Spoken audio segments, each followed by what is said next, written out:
Welcome to an Explored Pauper Deck Tech. This is calling it Self Mill, but it's a deck that will be Explore Pauper legal come this coming Tuesday. What is it? March the 21st. With the downshift of Liliana's Elite.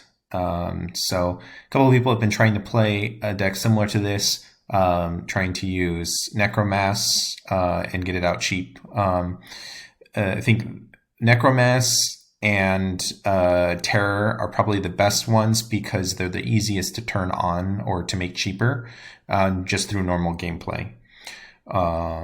But this we're not looking for normal gameplay. We're looking to turbo this out to get it cheap quick.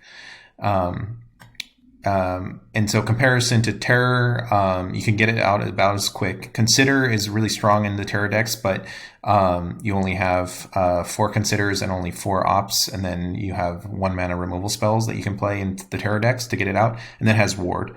But I think Death Touch is better. You don't really need Ward on a 5 toughness creature.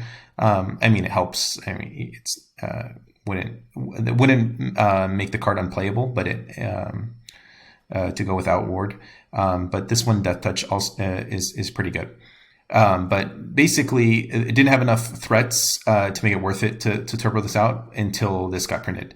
And then, as I mentioned in my card review, Zendikon also found this card, which is actually really strong. So it rounds out and gives you a third for a total of 12 threats in the deck. And then Horror of the Broken Lands can be your last threat in this deck. So let me just organize. So normally this is just cost 1, and then you have all of these cyclers. And then this generally also costs 1. So the gameplay pattern is basically turn 1, you generally have a tap land. So that's one downside of going Golgari with my version. Owlex played a Rakdos version, and then Zendikon posted a mono black version. So I don't think Rakdos gives you enough payoffs, although that could change with the printing of Faithless Looting. It could speed up that version a little bit more to make it worth it to go red-black. But I don't think it's worth it to stay mono black. I think splashing another color gives you a lot of options. And so I think so I went with green. And the power I see in green is these 2 cards. Now, Grizzly Salvage is a consideration, but I didn't play it because it's not a creature itself. So if you mill over Grizzly Salvage with your Satyr Wayfinders or with your Prowlers, you don't get the bonus to making your elites bigger or making your Necromasses cost less. So there's always this tension where if you play too many non-creatures in the deck, you're not gonna power these up enough. Or make these cheap enough. But I think this is a nice balance. One nice thing about playing so many 1-mana cyclers, and I not playing any 2-mana cyclers, even though you could technically play the Sandworm. I think I would play these off-color cyclers, like the 4th version of these before I pay any cyclers that cost more. And most of the time you're cycling this. You're not really holding this to try to play it.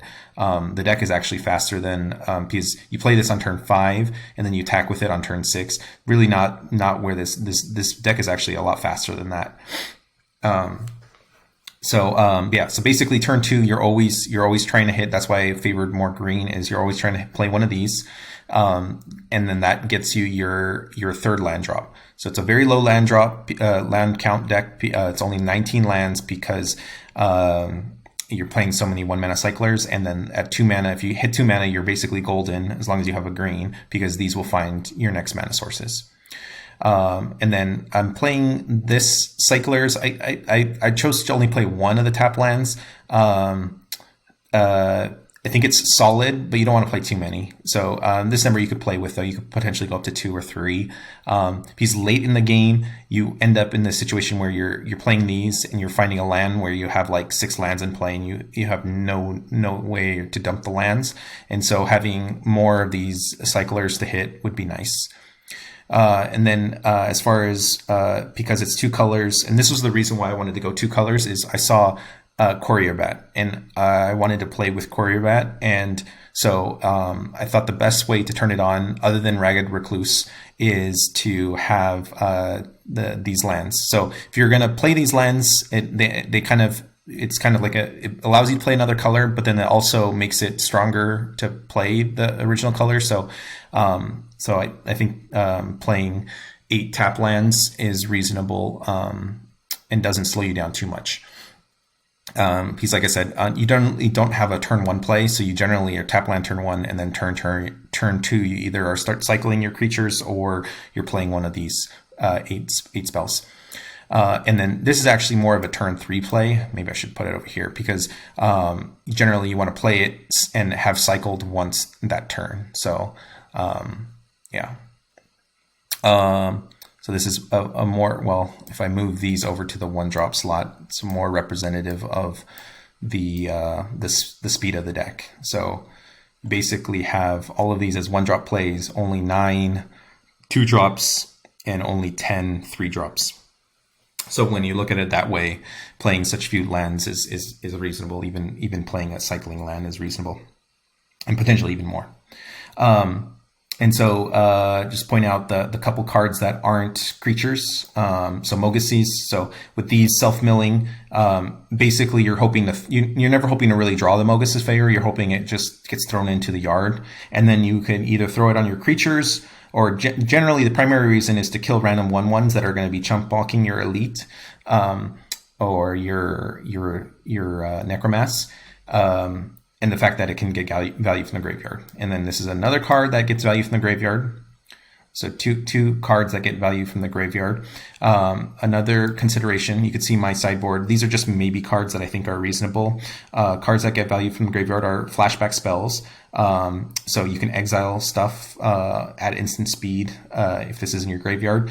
I don't think that's where the deck wants to be. Also, Unwilling Ingredient can help you draw cards. I also don't think this is where the deck wants to be. And then you also have other escape cards. And the fact that it costs 5 and you have to exile 3 other cards. You don't have that many. So you have the four fetch lands, and then you have these as the only cards that you really want to exile, because you want to keep your creatures in your yard for the whole game. So these were the cards I was considering, and you'll see at the very end of this, I'll kind of go through how I focus in my sideboard from this mess to an actual playable thing. So, but just more about the main deck, because that's what I've been just testing against Sparky. It's sometimes hard to tell against Sparky because against Sparky, since it's best of 1, there's hand smoothing in effect, so it will give you whatever your ratio of lands, or I forget the exact algorithm, but it gives you slightly better than if you're actually playing normal best of 3 tournament mode. That hand smoothing gives you better mana. So far I haven't had any mana issues, but that's again in a very small sample size against Sparky. And I'm just gonna post a video of me testing it against someone who's okay with me playing with the Elite before it's actually released. Other things about the deck, Talons of Wildwood works really well with Death Touch. So Death Touch Trample works really, really well together because you only have to assign 1 point to each blocker. And so that can kind of steal some wins. And then you can gain a good amount of life with this and turn on your Courier Bat. It also helps against an aggro match, this gaining life, and then these also gaining life and turning on your Courier Bats. And what you end up with is, because you've milled so many cards with this, your Courier Bat really can choose whatever you need. So if you need a big blocker right away for 1 mana, you bring back the Writhing Necromass on the turn that you play the Courier Bat. Otherwise, you generally want to bring back the Elite because the Elite is going to be just so much bigger than your Necromass. Other than that, yeah, I mean the cards synergize pretty well. I had a much more kind of toolbox style graveyard or main deck like with Masked Vandal, so I could Courier Bat back the Masked Vandal and then destroy artifacts or enchantments, or exile them, actually, not destroy them. But you just want to be more streamlined, I think. And so you don't want to get so fancy with playing random stuff that gets value from the graveyard. It's amazing how much self-mill, or how much these turn on. The other thing I was considering, I guess I'll move on to my sideboard or my maybe board of cards, is Uber Repossession. So when you're dumping so much stuff into your graveyard, this becomes almost like a tutor. You can look through your graveyard and find whatever card you need, as long as it's a permanent card. So I was like thinking of some permanents that would be like useful to recur, like Cartouche, Trespasser's Curse. So like if you milled over it, but it was actually really good in the matchup, then you could bring it back with Uborg Repossession. But overall, I don't think this plan is where you want to be.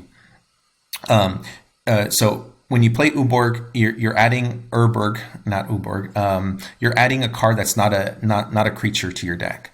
So that's the benefit of like Courier Bats, is like they allow you to search your graveyard for a couple creatures that you want for the situation, but they also count toward your eventual end goal of the deck. And so you don't really want to do this. So let me start like mixing stuff that I was thinking about and that actually I don't think the deck really wants to do. So you don't want to play Urborg. Unwilling Ingredient, I also mentioned you don't want to be playing along with the Loathsome Chimera. Basically, there's much better things to do when you mill over creatures and you don't want to be exiling it. I think this is a reasonable plan in the sideboard, so I think you want to play maybe 3 of them total. I hate how after MTGO updated the 2 different sideboards of best of 3, you can't directly increase them. Run Afoul is always a solid card if you're playing green. I think it's underplayed. Snakeskin Veil I think is reasonable against decks that are going to try to remove your big boom booms. You potentially want to play more Talons. Maybe I'll put 1 in the board just to think about. I'll just keep 1 right now of these. So the ones I keep 1 of, I generally just like, okay, like I don't want to forget about this card, that this works. So Raise the Draugr, so it can help against cards that want to exile because it's instant. So if they try to exile, you can respond at instant speed. And the benefit is Liliana's Elite and your Necromass are both zombies. So that's a nice synergy. I think this card is actually pretty good. I don't know if it's good in this deck. I was really liking it in the RB synthesizer decks. But this deck being much more control-y and much more, or not really control-y, but much more based on hitting with 1 large creature 1 time and end the game like with 1 swing. I don't think you really are trying to stifle the opponent's board by like pinging them for 1 every time they play a creature. But I just keep it in mind. Masked Vandal, I think, is going to be very, very solid against certain types of decks. And so I think you at least want to play 2 of them. So you can do the whole thing where if you mill over the Masked Vandal, you can bring it back with Courier Bat and kill a troublesome enchantment or permanent or artifact, I meant. Cartouche. This was a nod to playing permanents in that I can mill over and then bring back with the Urborg Repossession, but I don't want to. That plan is way too slow. So if you need to, didn't actually take out the deck. If you need to gain life, Trufflesnout is much better. Now this deck is so fast that I don't think you want a 5 mana. So obviously this is going to gain you a lot more life in this deck that's designed to dump all of these creatures into the graveyard. But you're probably going to win that game if you get to 5. I think you just want to play more Trufflesnouts in the board. So I'll just leave them at 2 for now, and then I'll have 1 up in spot. Okay, and then I think in honor of getting crushed by the Aura deck, I'm going to play 2 Debt to the Commies right now to round out my sideboard. But that's how I kind of build sideboards. Is I look at kind of where the deck is trying to head, and kind of what it's going to be potentially weak to, and then I just basically start by putting a lot of 1-ofs to consider, and then as I play with the deck and I realize, oh, this 1-of I'm never going to want to side in. This 1-of is actually really good. I want to play more. Then I bump them up to 2 and 3. So then I just don't forget about the cards. Yeah, so I think this is a fine sideboard for now. And I'll just kind of update with my improvements to the sideboard. But yeah, overall this deck, it's really consistent because you cycle basically. This is not a cycle card, but it's a 1 mana play. You cycle into your boom booms, which, like I said, are these 3 boom booms. And then the Courier Bat is nice because it does give your deck a little bit of gameplay where you have a flyer.